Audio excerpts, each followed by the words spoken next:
Shalom jemaat Tuhan. Shalom, apa kabarnya? Haleluya.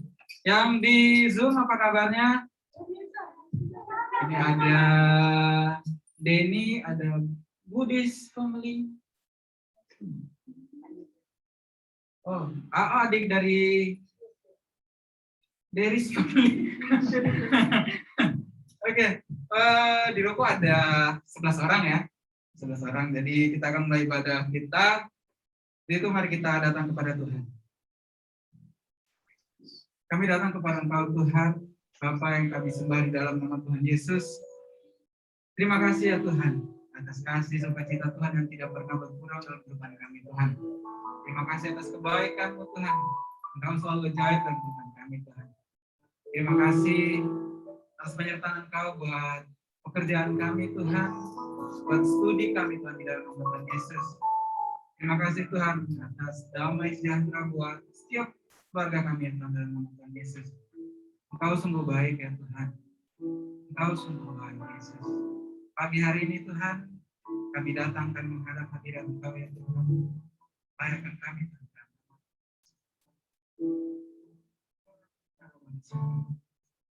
Kami datang kami membawa rasa syukur kami Tuhan.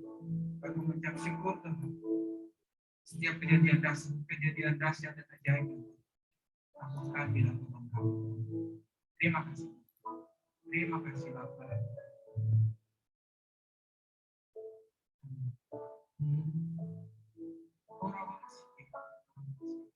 Dapat setiap kami Tuhan berdekat dengan Engkau ya Tuhan Yesus. Kami berdoa sungguh ya Tuhan. Kuasa roh Tuhan boleh memenuhi setiap kami Tuhan di tempat ini Tuhan, dan bahkan saudara-saudara kami yang mengikuti online berdoa Tuhan, roh yang sama Tuhan boleh mengurapi setiap kami, sehingga lebih lagi Tuhan pada hari ini kami dalam nama Tuhan Yesus kami boleh menikmati hadirat Engkau. Bahkan lebih daripada itu Tuhan, kami bertemu Tuhan secara pribadi dengan Tuhan Yesus. Kami percaya Tuhan, kami boleh mendapatkan suatu hal yang baru Tuhan. Bahkan ketika kami sakit di dalam nama Tuhan Yesus, kami boleh memperoleh kesembuhan ya Tuhan di dalam nama Tuhan Yesus. Ketika kami mengalami pergumulan ya Tuhan, kami boleh mengalami kemerdekaan bersama-sama dengan Engkau ya Tuhan di dalam nama Tuhan Yesus. Terima kasih Tuhan, terima kasih berbagai Tuhan.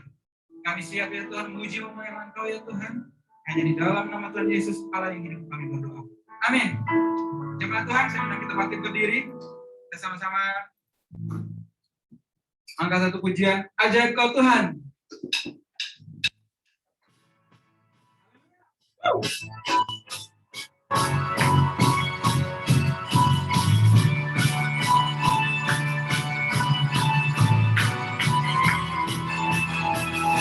Terbayang kebesaran-Mu dan tak terbanding kekuatan Tuhan. Kau berikan bagiku. Haleluya. Yes. Rencana-Mu Tuhan, Kau kerja atasku. Oh hanya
puji Tuhan saudaraku. Haleluya.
Amin. Tuhan engkau ajaib. Haleluya. Tidak ada yang bagi kesaksian, kita akan mempersiapkan hati kita untuk mendengarkan firman Tuhan. Dan kepada Tuhan.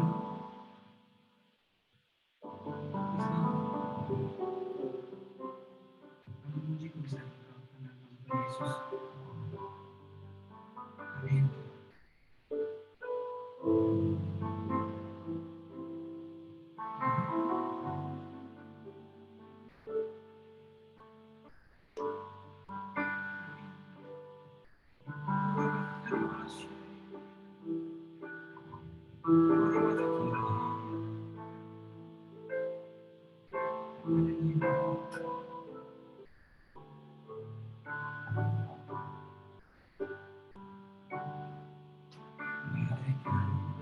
jalan siap dibentuk demikian hidupku di tanganmu dengan urapan kuasa rohmu ku dibaharui selalu jadikan ku Allah dalam rumahmu inilah hidupku di tanganmu bentuklah seluruh kehendakmu pakailah sesuai rencanamu ku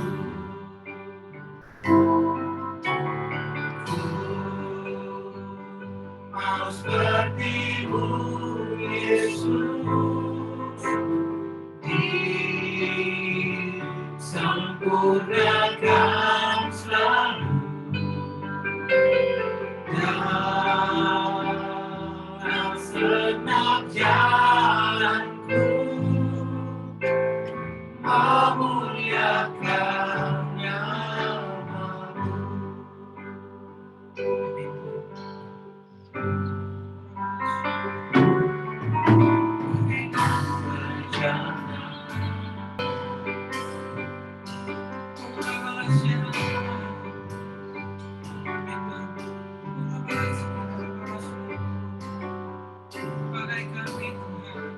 Untuk kami Tuhan, seluruh kehendak Engkau Yesus.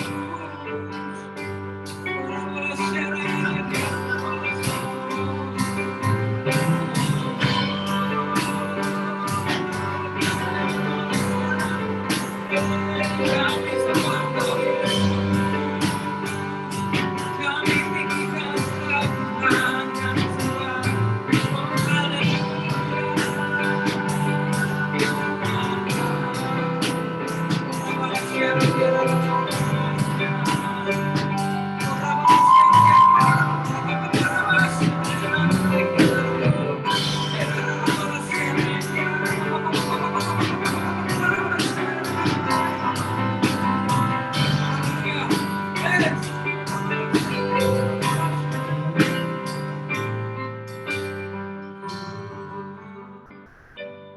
Oh, Seperti-Mu Yesus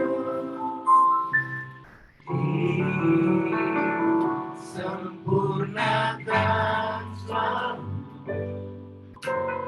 dalam segenap jalanku memuliakan nama-Mu.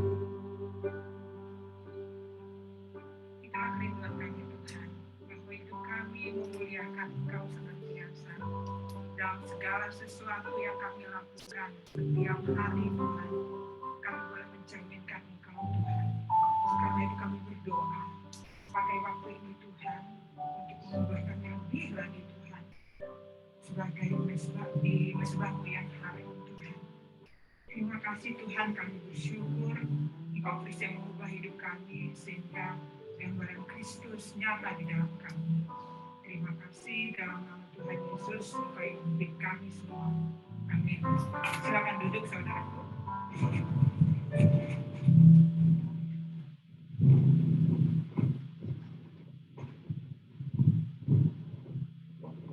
Shalom saudaraku yang di Zoom, yang di tempat ini. Selamat pagi ya saudaraku ya. Shalom. Minggu lalu kita sudah mempelajari tentang hamba, saudaraku. Jadi kali ini juga tentang hamba, tapi Pak Alex sudah menjelaskan dengan sangat detail, sangat jelas. Sampai itu salah juga. Dalam perlombaan yang mengatakan budak adalah apa dok? Budak yang sudah merdeka. Jadi hamba yang sudah merdeka, saudaraku. Itu benar kata dia. Gitu. Ternyata memang benar. Cuma kita mempelajari secara teori. Saya jadi ingat saudaraku, Waktu saya SD, ada pelajaran agama. Jadi ada pelajaran yang pertanyaan seperti ini. Siapakah orang tua Yesus?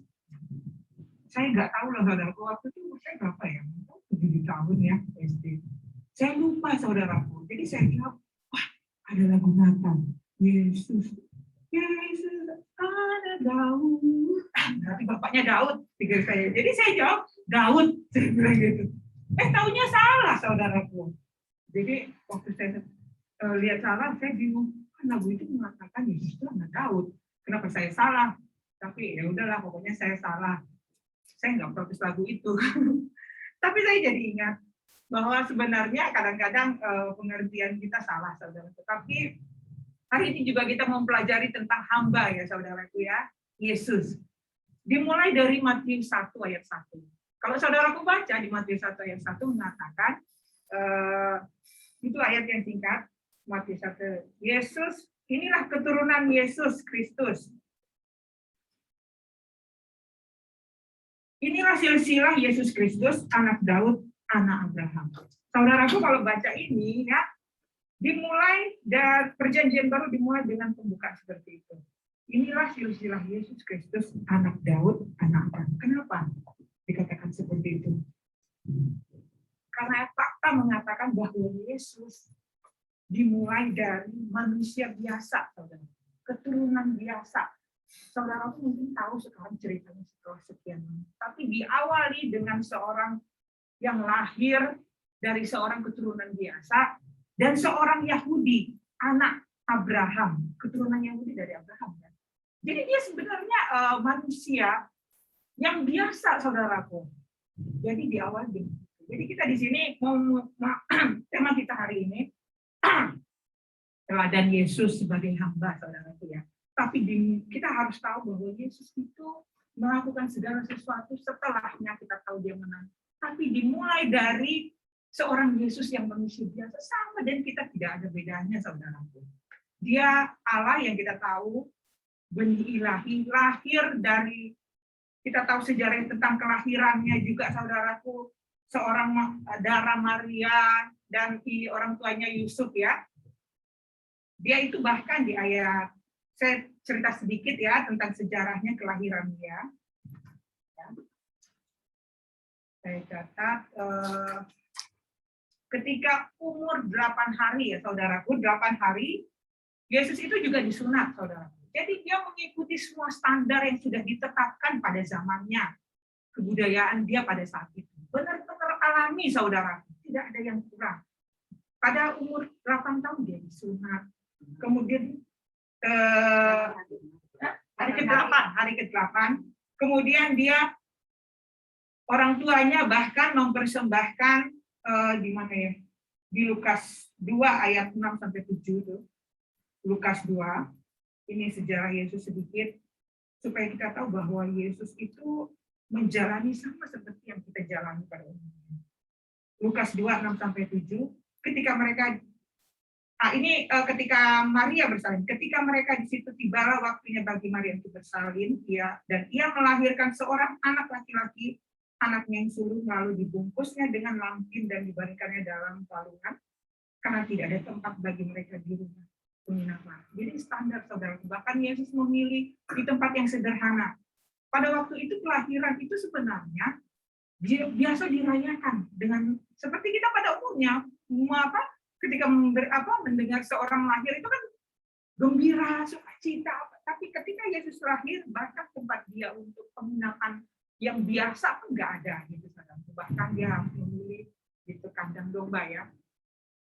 Nah, yang tadi saya bilang di persembahan yang hari ke-8 dia disunat, orang tuanya membawa apa, saudaraku, seperti biasa.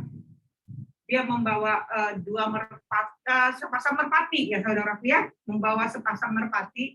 Kenapa, saudaraku? Kalau pada zaman itu yang punya duit banyak, dia nggak mempersembahkan merpati, saudaraku. Pasti dia mempersembahkan domba. Itu tandanya orang berada. Tapi orang tua Yesus mempersembahkan merpati, itu artinya apa? Kita bisa menilai bahwa mereka adalah keluarga yang sederhana, yang biasa-biasa aja. Nah, Yesus memilih di antara keluarga seperti itu, saudara. Saya mempersiapkan ini sebenarnya bahkan sering Yesus memilih, dia ilahi memilih lahir dari orang yang biasa-biasa aja, dari keluarga yang biasa-biasa aja. Kemudian saya memikirkan dia bagaimana menjadi sel telur, ya, sel telur menjadi manusia, tumbuh, anak-anak, remaja, dan akhirnya mulai pelayanan. Dan ketika dia memulai pelayanannya juga tidak seperti pada umumnya. Biasanya kalau zaman itu mencari murid itu nggak lazim, saudaraku. Biasanya orang-orang yang mencari guru, ya, datang untuk mendaftarkan diri, kemudian mereka mencari guru. Tapi kalau Yesus beda. Yesus itu yang mencari murid, saudara. Dia jalan dari satu tempat ke tempat yang lain dan menemukan muridnya. Dan sebelum dia menetapkan muridnya, dia doa semalam-malaman, kan, untuk mendapatkan hal yang dia perlukan, maksudnya kepekaan untuk mencari seorang murid. Dan kita bersyukur bagaimana Yesus menjadi teladan buat kita, bagaimana dia mengambil rupa sebagai manusia sama seperti kita, ya, tidak beda. Jadi kita jangan menganggap bahwa kehidupan kita yang susah, mungkin ya, susah makan, mungkin panas, mungkin dingin, mungkin banyaklah keluhan kita, ya, saudaraku, ya.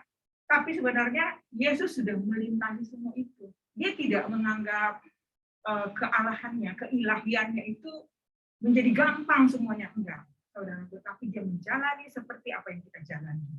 Jadi mungkin orang-orang tertentu yang apatis, ya, dia kan Allah, pasti sangguplah menghadapi segala macam persoalan. Tapi enggak, saudaraku. Ketika Tuhan Yesus lahir di dunia ini, dia mengambil rupa seperti manusia biasa. Tidak ada bedanya dengan kita. Dia lahir di tempat yang sederhana itu. Kemudian kita baca bagaimana ketika dia mulai pelayanannya di Yohanes 13. Kita baca dia mulai pelayanannya. Yohanes 13, 3-7.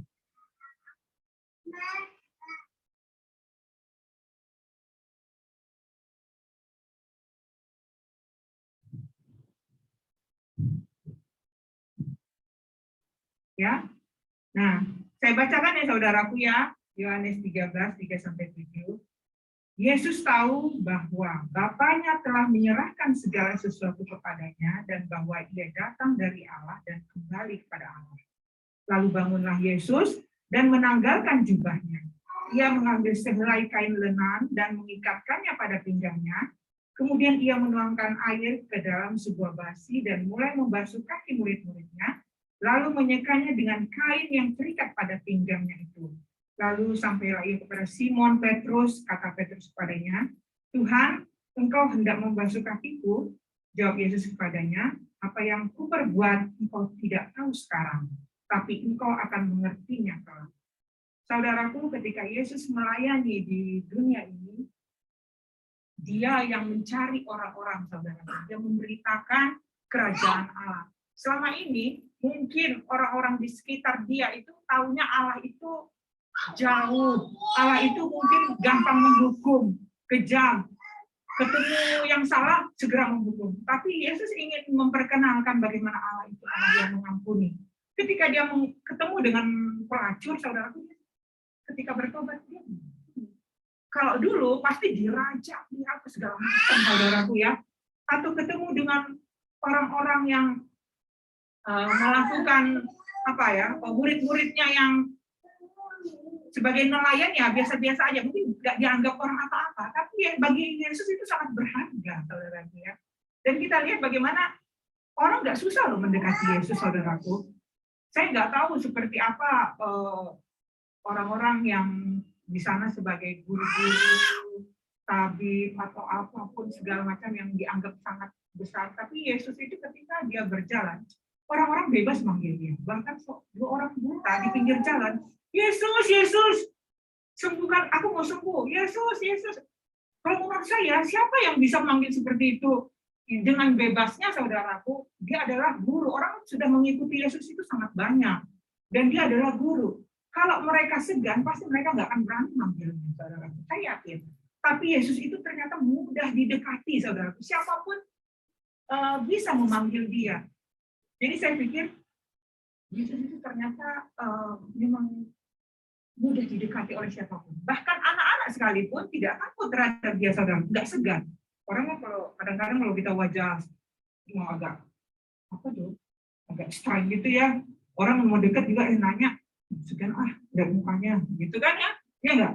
Nah, kalau Yesus itu nggak ada, saudaraku, seperti itu. Pasti orang gampang mendekati dia, anak-anak, mau siapapun, gampang bicara sama dia, tanpa merasa dihakimi, tanpa merasa nanti aku seperti apa gitu. Tapi mereka tahu bahwa Yesus itu penyembuh, pengampun, penerima. Padahal dia adalah guru ya, saudara, dia dan dia Tuhan. Dari sini kita belajar bagaimana Yesus itu merendahkan dirinya.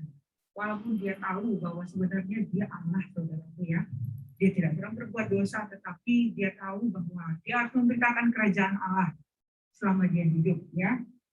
Nah, di sini saudaraku di Yohanes 3 ayat 3 itu dikatakan ya, Yesus tahu bahwa Bapaknya telah menyerahkan segala sesuatu kepadanya dan bahwa dia datang dari Allah dan kembali kepada Allah. Saudaraku, di terjemahan sehari-hari saya baca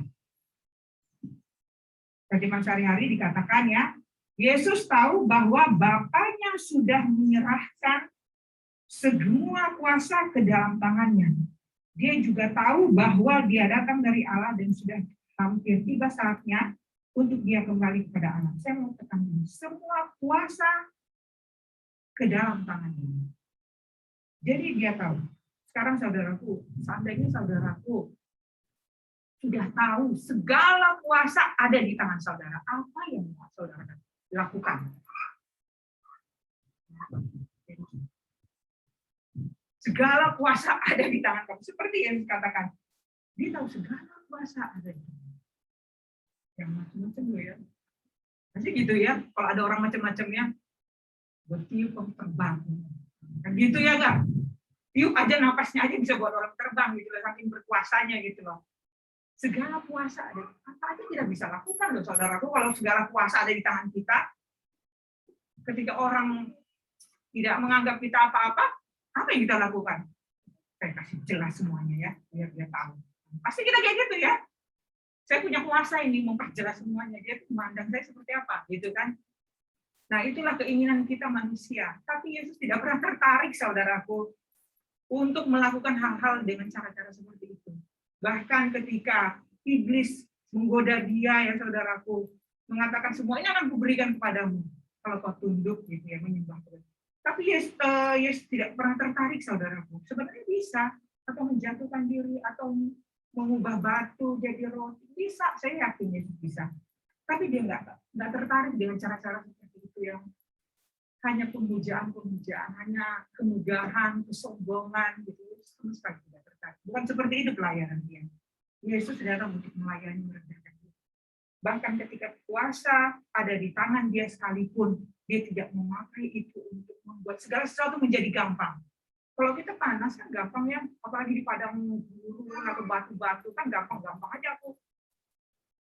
Misalnya nggak usah jalan ini kan panas gitu ya, aku bikin aja di AC segala macam kan gampang gitu kan ya, jadi dingin, segala sesuatu menjadi mudah. Kalau kita punya kuasa kan, udah ini jadi AC banyak, ini segini-gini saya atur semua. Kamu mau. Tapi ternyata ya sudah seperti itu, dia menjalani semuanya sebagai manusia. Jadi bahkan di Ibrani dikatakan imam besar yang kita punya, Yesus itu turut merasakan kelemahan-kelemahan kita, iya enggak? Kita juga ketika mengalami kelemahan, dia juga merasakan kelemahan-kelemahan kita. Dia juga dicobai. Ibrani mengatakan dia juga dicobai. Cuma tidak berbuat dosa. Beda dengan kita, dicobai tergoda, ya. Dicobai ingin merasakan, ingin melakukan gitu ya. Ketika kita direndahkan, tertarik segera membela diri. Ketika kita dianggap tidak ada apa-apa, segera ingin menjelaskan dengan sejelas-jelasnya gitu. Jadi keinginan kita tertarik untuk tidak dianggap rendah misalnya, ataupun membela diri itu sangat besar, saudaraku, itu alamiah. Tetapi Yesus tidak tertarik, saudaraku. Nah, itulah yang kita pelajari dari Yesus. Dia adalah seorang hamba, mengambil rupa seorang hamba. Kita udah tahu ya minggu lalu ya, bagaimana hamba itu ya, saudaraku, tidak punya hak gitu loh dari diri sendiri. Saya bersyukur saudara, ketika Yesus menjelang dia akan disalibkan, dia berdoa di taman Getsemani, dia sampai berpeluh seperti darah ya keringatnya, itu tidak ditutup saudaraku. Cerita itu tidak ditutup. Dinyatakan bagaimana pergumulan dia ketika dia akan disalibkan. Sebenarnya saudaraku gampang, tidak ada cerita itu ya. Masa sih dia mengalami hal seperti itu? Tak mungkin. Tapi itu tidak ditutup saudaraku. Dinyatakan bagaimana pergumulannya ketika seseorang akan mati. Saudaraku bayang nggak kalau orang mau mati itu kayak mana? Aduh saudaraku, saya karena udah berapa orang ya di hadapan saya udah meninggal, jadi saya tahu bagaimana pergumulan mereka sampai akhirnya pasrah saudaraku. Nah, ketika Yesus mengalami pergumulan yang berat, apa yang dia katakan? Kalau bisa cawan ini berlalu daripadaku, kalau bisa. Tapi kehendakmu yang jadi, bukan kehendakku tapi kehendakmu yang jadi. Artinya apa? Ketika dia mengalami pencobaan itu, dia pun menyerahkan kepada Bapa, bahwa Bapa yang memutuskan segala sesuatu. Sama dengan hidup kita ketika kita mengalami pencobaan-pencobaan. Apa yang kita katakan? Ya, seperti itu juga. Kalau bisa memang kita tidak ingin mengalami pencobaan, tapi kehendak Bapa yang jadi. Apa yang Tuhan tetapkan, itulah yang harus jadi dalam hidup kita. Maka Allah akan turun tangan. Ketika kita sudah menyerah, kita turun tangan, Allah yang mengerjakan segala sesuatu dalam hidup kita. Ya. Nah, ketika itu Yesus melakukan pelayanannya ya, yang di Yohanes 13 itu, dia membasuh kaki murid-muridnya. Pada zaman itu mungkin murid-muridnya heran gitu ya saudara. Ya, bagaimana mungkin seorang guru mau membasuh kaki murid-murid? Itu enggak lazim saudaraku. Dan itu menimbulkan pertanyaan pada Petrus. Kenapa kalau gitu Tuhan jangan hanya kakiku saja, tapi juga tangan dan kepala. Dia nggak ngerti, saudaraku. Jadi, tapi Yesus sudah menekankan. Sekarang engkau tidak mengerti, katanya. Suatu saat kelak engkau akan mengerti. Kadang-kadang kan seperti itu ya, saudara. Kita kan nggak ngerti hal-hal yang terjadi sekarang dalam hidup kita. Tapi Yesus katakan, suatu saat nanti kita akan mengerti. Tapi kita harus sabar, saudara. Dalam masanya semuanya akan kita mengerti ya saudaraku. Nah, di sini yang mau Yesus gambarkan adalah sebagai hamba, bahwa sekalipun guru, sekalipun Tuhan, sekalipun dia adalah pengajar, yang orang yang dihormati, dia melakukan. Bukan berarti saudaraku guru-guru berarti kita harus melakukan. Bukan, saudaraku, tapi gaya hidupnya itu loh saudaraku yang perlu diteladani adalah bukan masalah pembasuhan hatinya. Pelayanan hati hambanya itu saudara. Nah, pada waktu itu yang dilakukan Yesus, dia membasuh kaki murid-muridnya ya. Itu lambang bagaimana dia merendahkan hatinya bahwa dia pelayan. Nah, kemudian kita lihat sama dengan di Markus 10 ayat 41 dan 40 sampai 43 kita baca ya saudaraku ya. Sama dengan itu Markus 10 43 sampai 45. Saya bacakan ya saudaraku ya. Kita bisa banyak mengerti ya tentang pelayanan Yesus. Tidaklah demikian di antara kamu, barang siapa ingin menjadi besar di antara kamu, hendaklah ia menjadi pelayanmu. Dan barang siapa ingin menjadi yang terkemuka di antara kamu, hendaklah ia menjadi hamba untuk semuanya. Karena anak manusia juga datang bukan untuk dilayani, melainkan untuk melayani, dan untuk memberikan nyawanya bagi tebusan bagi banyak orang. Saudaraku, Yesus menyatakan prinsip-prinsip cara dia melayani. Pada waktu itu mereka kumpul, dia dan murid-muridnya ya. Kemudian Yakobus dan Yohanes, anak-anak Zebedeus, mengatakan kepada Yesus, Tuhan, nanti kalau di surga, maulah kami di sebelah kanan dan kirimu, gitu duduk. Siapa yang nggak mau ya? Pasti mau ya. Terus Yesus bilang, kamu tidak tahu yang kamu minta. Dapatkah kamu minum cawan yang harus kuminum? Oh, kami dapat. Dan memang mereka menyalibkan dirinya juga gitu ya saudaraku sama dengan gurunya. Ya, kamu memang dapat, tapi kata Yesus, prinsipnya adalah siapa yang mau menjadi besar, hendaklah dia menjadi pelayan. Saudaraku mau jadi besar atau Firman Tuhan mengatakan seperti itu prinsip. Berbeda sekali dengan prinsip-prinsip dunia, saudara. Kalau dunia mengatakan kalau mau jadi besar, ya kamu harus gayanya juga harus seperti bos, gitu. Kamu harus ngatur, kamu harus seperti ini, kamu harus seperti itu. Melakukan hal-hal yang berbeda. Tapi Yesus mengatakan prinsip yang lain, saudara. Masa akan harus menjadi pelayan? Masa akan menjadi hamba? Seperti itu. Karena apa? Karena itu yang dilakukan Yesus dalam hidup kita, saudara. Karena anak manusia juga datang bukan untuk dilayani, tapi untuk melayani, untuk memberikan nyawanya menjadi tebusan bagi banyak orang. Jadi Yesus itu datang ke sini, ke dunia ini bukan untuk dilayani, saudara. Dia datang kemudian semuanya melayani dia harus ini seperti ini. Enggak, dia seperti bos, enggak. Tapi dia datang untuk melayani, memberikan tebusan bagi banyak orang. Itulah sistem pelayanan Yesus. Berbeda dengan cara-cara dunia. Kalau kita lihat, benar ya kalau di kantor atau di dimanapun kalau bisa jadi gaya bos yang menjadi pelayan. Kalau bisa nyuruh-nyuruh, kalau bisa apalagi. Pokoknya berbeda banget dengan cara dunia ini. Pelayanan Yesus justru menjadi seorang hamba. Seperti itulah yang dikatakan Yesus kepada kita. Kalau menjadi ingin terkemuka, ingin jadi besar. Jadi Tuhan itu nggak melarang loh orang yang kalau mau jadi besar itu nggak dilarang. Mau terkemuka juga nggak dilarang. Cuma caranya seperti ini, menjadi pelayan, menjadi hamba. Tidak ada pelarangan supaya kita menjadi besar. Tapi motivasinya benar kan? Menjadi hamba, menjadi pelayan seperti Yesus. Tuhan yang menangkan kita, saudara. Nah itu cara yang diajarkan Yesus terhadap kita. Bukan seperti cara-cara dunia ini. Bukan seperti yang kalau bisa, ya saya nggak bisa menggambarkannya bagaimana. Kita tahu ya bagaimana gambaran dunia ini untuk mencari ketenaran, mencari hal-hal yang besar. Gitu. Nah, prinsip yang dikatakan seperti itu.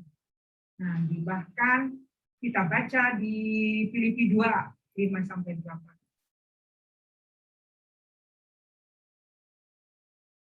Filipi 2. Ini ayat yang sangat kita sering baca ya, bagaimana Yesus mengosongkan dirinya. Ayat 5, hendaklah kamu dalam hidupmu bersama menaruh pikiran dan perasaan yang terdapat juga dalam Kristus Yesus. Yang walaupun dalam rupa Allah, tidak menganggap kesetaraan dengan Allah itu sebagai milik yang harus dipertahankan, melainkan telah mengosongkan dirinya sendiri dan mengambil rupa seorang hamba dan menjadi sama dengan manusia. Dan dalam keadaan sebagai manusia, ia telah merendahkan dirinya dan taat sampai mati, bahkan sampai mati di kayu salib. Itulah sebabnya Allah sangat meninggikan dia dan mengaruniakan kepadanya nama di atas segala. Jadi saudaraku, di surat Filipi ini dikatakan bagaimana dia mengosongkan diri. Saudaraku pernah kan mengosongkan diri ketika kita tidak dianggap apa-apa, saudaraku, itu mengosongkan diri. Itu yang dilakukan Yesus kepada kita dalam pelayanannya sebagai hamba. Dia adalah teladan yang besar bagaimana dia mengosongkan dirinya. Dia menganggap kesetaraannya. Setara itu artinya sama, saudaraku. Saudaraku bayang nggak kalau misalnya saudara setara dengan apa yang tertinggi di sini, kerajaan, ada raja atau presiden, setara, saudaraku. Betapa besarnya kuasa ada di tangan saudaraku, apapun bisa saudara putuskan gitu ya.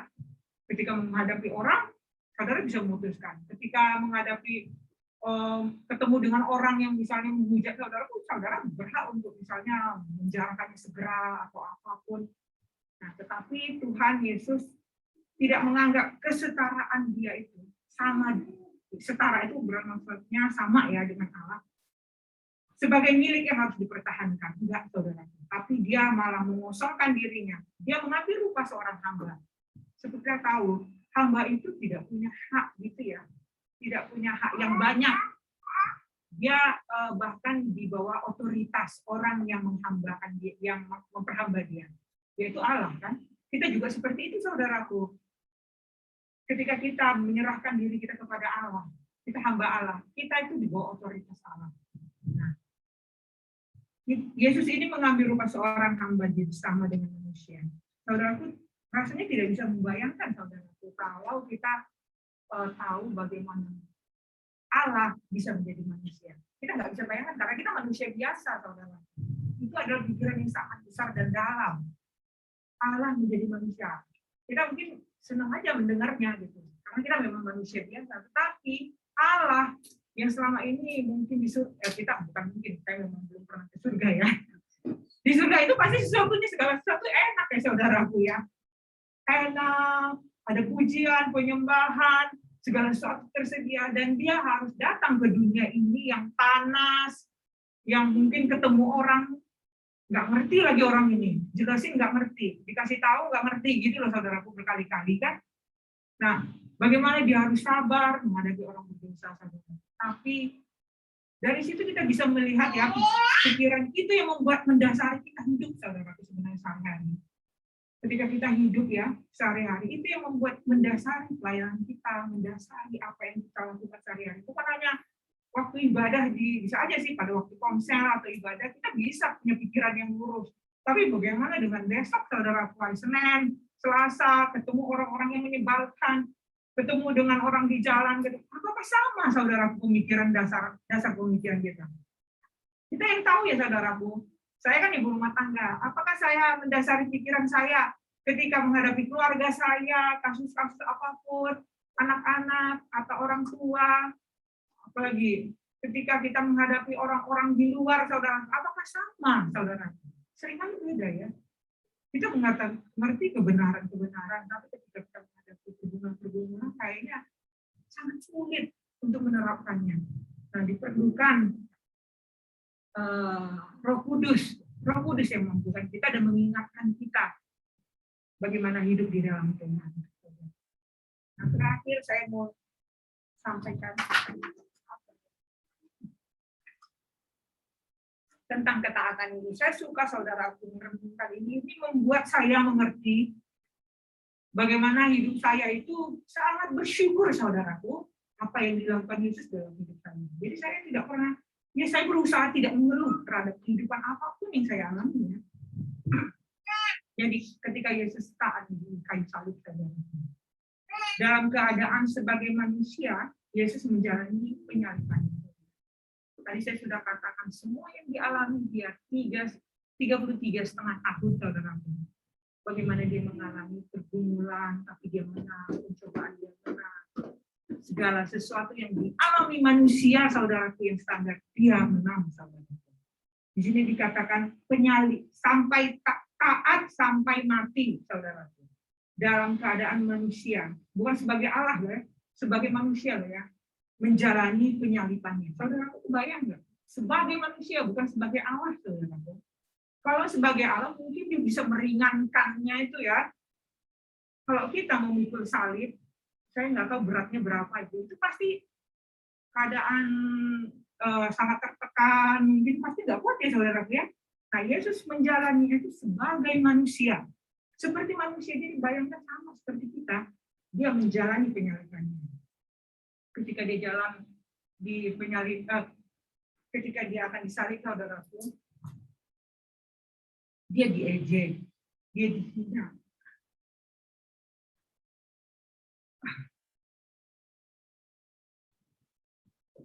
Saudara,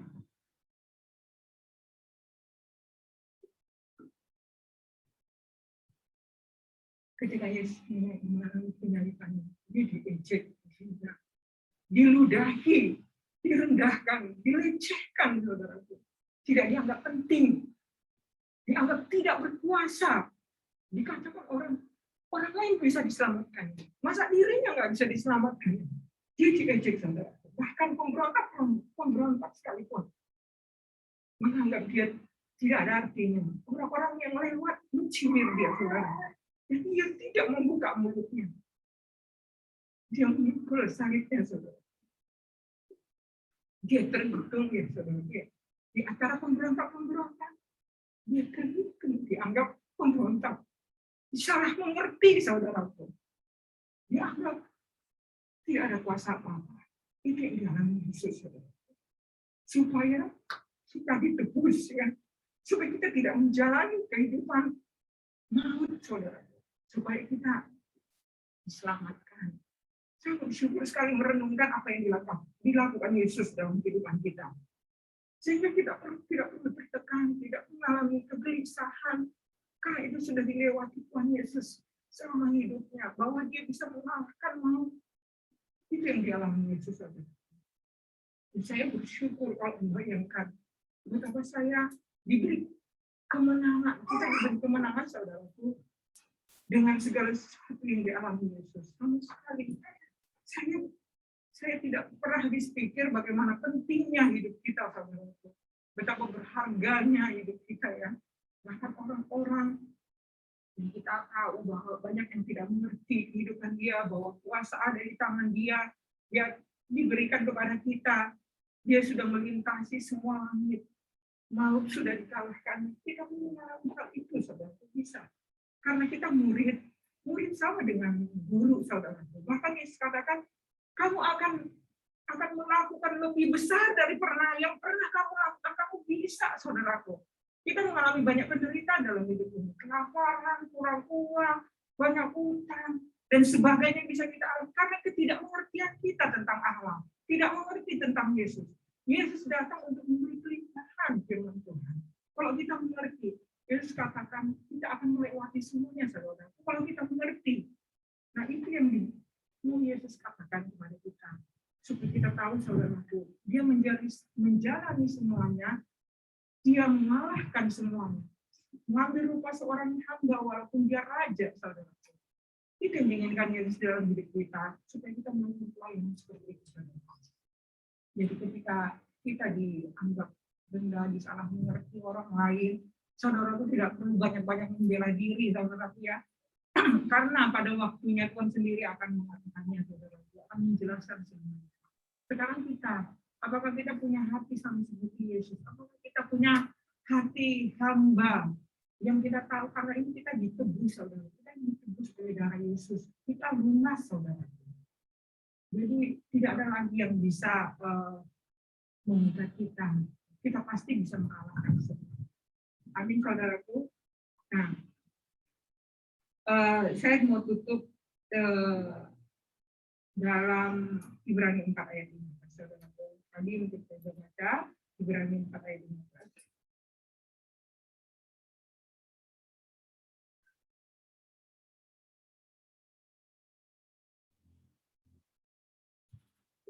Sebab imam besar yang kita punya bukanlah imam besar yang tidak dapat turut merasakan kelemahan-kelemahan kita. Sebaliknya sama dengan kita, ia telah dicobai hanya tidak berbuat dosa. Amin, saudaraku. Imam besar setelah dia mengalami pengalaman-pengalaman seorang hamba, dia menjadi imam besar, dia turut merasakan, kemudian dia juga dicobai. Tapi saudaraku, dia tenang. Sama seperti kita juga pasti akan menang, saudara. Mengalami pergumulan-pergumulan yang demikian berat, kita pasti akan menang. Amin, saudaraku. Dan berdoa. Terima kasih Tuhan, kami bersyukur kepada Tuhan karena apa yang sudah Kau lakukan bagi kami, Tuhan. Kami bersyukur karena Tuhan Allah yang besar, Tuhan yang sempurna, melakukan segala sesuatu bagi kami supaya kami diselamatkan, supaya kami hidup bersama dengan Tuhan mulai di bumi ini. Datanglah kerajaan-Mu di bumi seperti di surga. Nyatakanlah kehendak-Mu dalam hidup kami, Tuhan. Kami berdoa supaya Engkau terus memulihkan kehidupan kami, kehidupan keluarga kami, kehidupan rumah tangga kami, pekerjaan kami, pelayanan kami, dan segala sesuatu yang ada di sekeliling kami, Kau pulihkan melalui hidup kami, Tuhan. Segala kuasa sudah ada di tangan-Mu dan Kau memberikan kepada gereja-Mu, dan kami tahu kuasa itu juga ada di tangan kami. Kami bersyukur kepada Tuhan, biarlah nama Tuhan dimuliakan dan ditinggikan ya Tuhan dalam hidup kami. Terpujilah Kau dalam nama Tuhan Yesus. Amin.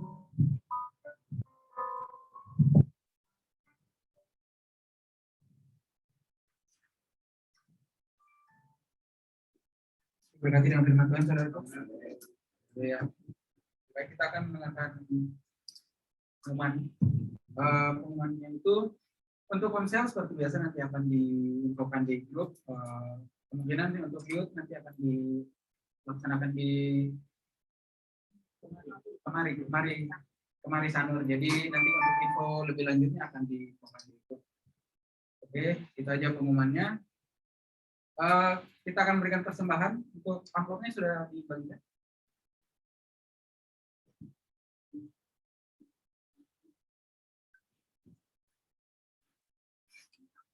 Boleh dipersiapkan dulu persembahannya.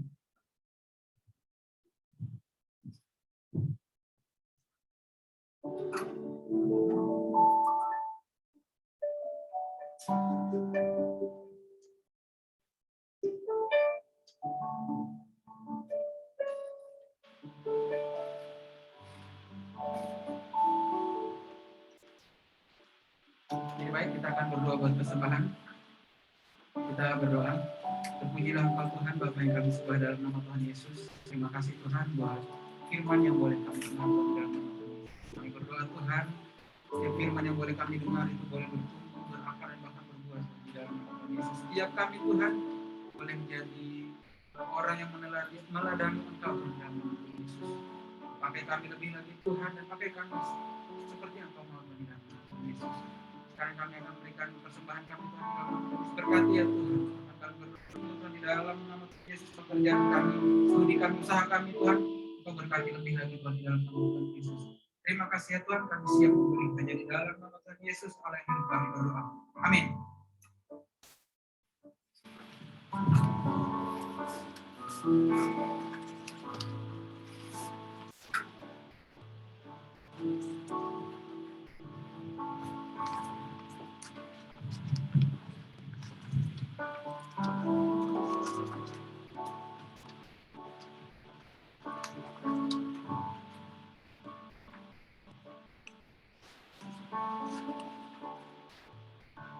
Baik, Bapak Ibu Saudaraku, kita sudah lanjutkan dulu persembahan. Kita akan menutup ibadah kita. Sebelumnya ada pemberitahuan bahwa Paulus harus segera meninggalkan dengan lebih awal karena diminta untuk melayani rekan-rekan kita di GKJ Serpong, Jakarta ya. Jadi waktunya hampir bertepatan, jadi segera harus mulai. Baik, sebelum kita akan menutup dengan doa berkat, ada sedikit update bahwa mulai minggu ini tuh kita di Bali sudah masuk level 3 ya. PPKM. Udah 3? Masih 4? Balik 4 lagi? Oh masih 4 ya? Oke masih 4. Oh iya, Senin ini ya, akan hanya saja informasi terakhir, berita-berita tentang yang terkena atau yang meninggal atau yang sembuh, itu yang sembuh lebih tinggi gitu ya, lebih tinggi, semakin membaik, tetapi itu sebabnya kita mohon tetap dengan protokol kesehatan yang ketat ya, kita tetap ikuti karena sama-sama kita ingin supaya Bali segera pulih ya. Baik, kalau kita bisa menjaga dengan lebih baik, seperti informasi Jakarta itu yang tadinya parah banget, di sebagian Senin depan sudah mulai sekolah tatap muka, gitu ya. Jadi Bali akan segera mengejar itu. Apabila kita bisa mentaati peraturan-peraturan yang ada, kita bisa mengikuti protokol kesehatan dengan baik. Kemarin informasi yang sempat saya dapat di Bali dari jumlah ini masih yang minggu lalu ya, dari yang meninggal waktu itu kematiannya masih sekitar angka 50-60 orang gitu ya. Dikatakan bahwa 90% adalah yang belum divaksin. Nah, jadi diingatkan kembali juga jemaat Tuhan. Kemarin saya mengupdate juga di grup ya, banyak komunitas-komunitas yang menyediakan penyelenggaraan vaksin dan dipermudah. Jadi sekali lagi diingatkan nanti kalaupun levelnya makin turun, gereja kehadirannya bisa lebih, persentasenya bisa lebih tinggi, tapi tetap persyaratan untuk sudah vaksin, juga usia yang boleh hadir gitu ya, itu tetap diikuti supaya sekali lagi sama-sama kita ingin segera pulih perekonomiannya di Bali. Ya untuk itu ya kita taat lebih cepat supaya kita pulih lebih cepat juga. Baik, mari kita berdoa menutup ibadah kita pada hari ini. Kami berdoa Tuhan mengucap syukur, benar Tuhan. Biarlah Yesus menjadi teladan dalam hidup kami. Sehingga ketika kami memiliki hati hamba seperti Yesus, kami tidak marah ketika disuruh untuk taat pada pemerintahan seperti yang firman Tuhan katakan. Kami tidak menjadi keras kepala dan membandel Tuhan dengan pendapat-pendapat kami, tapi kami lembut seperti Tuhan Yesus. Dia tidak salah bahkan, tetapi dia difitnah, dia dihinakan, dia dipersalahkan, hatinya tetap menjadi hati hamba. Kami berdoa Tuhan, benar ada banyak keadaan yang tidak nyaman saat ini kami alami. Bahkan mungkin kami merasa kami tidak bersalah apa-apa dalam keadaan ini. Tapi kami berdoa, berikan kepada jemaat Tuhan hati yang seperti hati seorang hamba. Hati yang mau taat, hati yang mau diajar, hati yang mau dinasehati, hati yang mau untuk dibentuk, bahkan hati yang mau sekalipun disalahkan untuk sesuatu yang tidak salah, tetap rendah hati, agar kami tetap benar di mata Tuhan. Terima kasih Tuhan, kami berdoa untuk bangsa kami, kota kami Tuhan, untuk di Bali ini juga Tuhan, Provinsi Bali. Kami berdoa, kami melepaskan berkat atas bangsa kami, atas provinsi kami, atas kota kami. Di dalam nama Tuhan Yesus, terjadilah Tuhan lawatan kesembuhan demi kesembuhan. Terjadilah herd immunity Tuhan. Imunitas yang secara alami itu terjadi dengan percepatan daripada Tuhan. Sehingga bangsa ini boleh segera pulih. Kami bersyukur ada banyak bangsa yang menjadi kolaps, menjadi kelaparan, menjadi chaos Tuhan, menjadi ricuh Tuhan, gara-gara COVID, gara-gara pandemi, dan mereka kehilangan kekuatan ekonomi mereka. Kami bersyukur untuk Indonesia yang memiliki alam yang begitu kaya dan kami boleh tetap tenang dan terpelihara.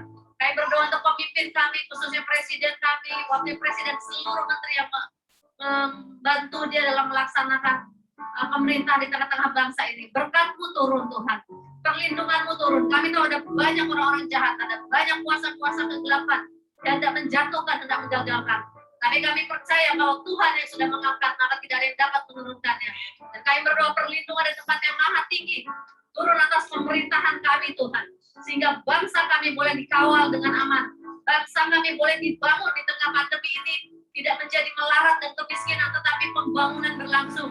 Dan kami berdoa, pulihkan perekonomian bangsa kami, pulihkan dan bangkitkan orang-orang pandai, orang-orang cerdik pandai yang dapat memulihkan dengan segera keadaan di negeri kami. Terima kasih Tuhan.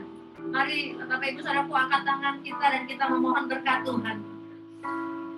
Tuhan memberkati engkau dan melindungi engkau. Tuhan menyinari engkau dengan wajahnya dan memberi engkau kasih karunia. Tuhan menghadapkan wajahnya kepadamu dan memberi engkau damai sejahtera. Jemaat Tuhan, pulanglah dan terimalah berkat Tuhan ini dan jadikan perlindungan dalam rumah kita sepanjang hari di tengah pandemi ini khususnya. Terima kasih Tuhan.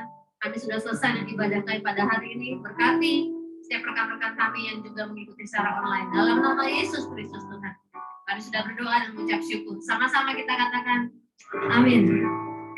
Baik Bapak Ibu Saudaraku, sekali lagi ibadah kita sudah selesai. Sama seperti minggu lalu, tetap ada kuisnya dulu. Silakan kalau yang mengikuti secara online dipersilakan boleh mengikuti.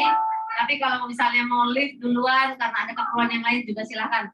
Kita kembalikan kepada WL.